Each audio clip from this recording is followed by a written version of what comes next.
all the interceptions, say what needs to be said. Man, what a performance we just witnessed by Terence Bud Crawford on July 29th against The Truth. Arrow the Truth Spence Jr., man. Gosh, that was a fight. We waited for a long time and we finally got what we wanted. We got a dominant performance from the beginning to end by Mr. Bud himself. Man, that was spectacular. He controlled the fight. He dominated fight from beginning to end. He controlled the fight. He took away Errol Spence's best attributes as a boxer, which is his jab. You know, Errol Spence liked to use that jab to set everything up and try to get in there and start digging that body. But you would see, man, Terence Crawford, he was already aware of that. Terence Crawford's jab was coming first. The first round, of course, Spence, you know, he was bringing that pressure and Terence Crawford was trying to just chilling. You know, he was filling it out, you know what I mean? And, you know, he felt it out good. And he felt the power wasn't what everybody hyped it up to be.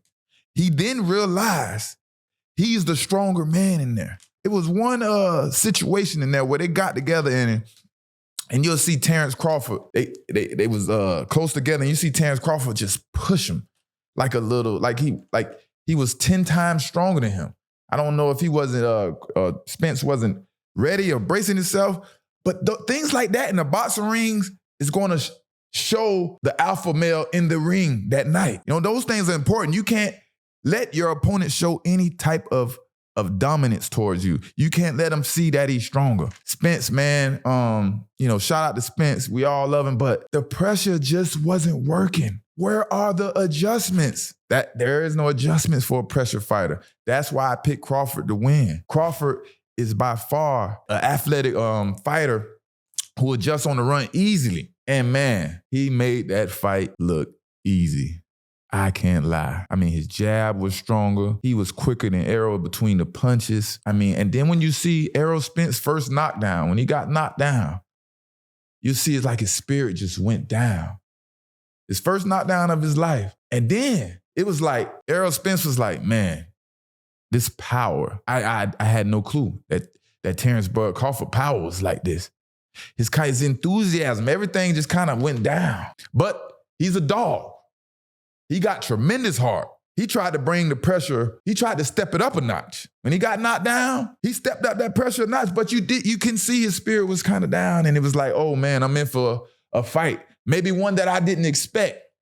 I wasn't this prepared, or I didn't understand who I was going up against. But no, the big question is, does Errol Spence Jr.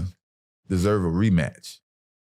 Or should Terence Bud Crawford be able to move on and fight the Charlo brother or Jaron Boots Ennis? What do we think? I think it was too dominant of a performance to call for a rematch. I don't know what can happen different. I don't see Spence making any adjustments to fight Terence Crawford. He's not an adjustment fighter.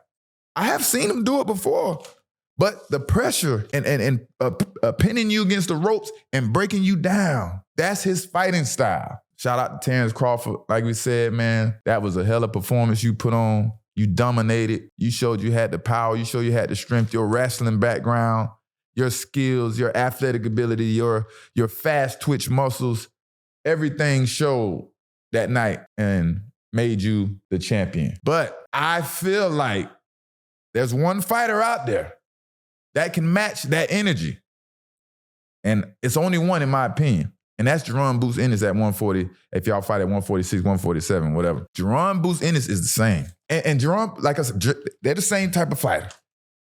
Fast, quick, athletic, have a chin on them, and can adjust to situations. That is the fight that we have to see next. I don't know when and how, but that is the ultimate fight. It will be way more exciting than this fight we just watched, just witnessed.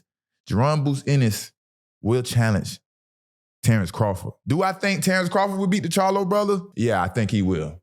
He can move up to 154, take care of that business, and then come on back down and then fight Jaron Boots Ennis. Unless Jaron Boots Ennis goes to 154. But that's the fight that we got to call on next. It's two athletes with power. I mean, Jaron Boots Ennis, his jab, the way he stabs, he starts so fast and quick. It's going to be hell to deal with. I think it definitely will be a harder fight than the fight that we just witnessed. Spence didn't have no answer.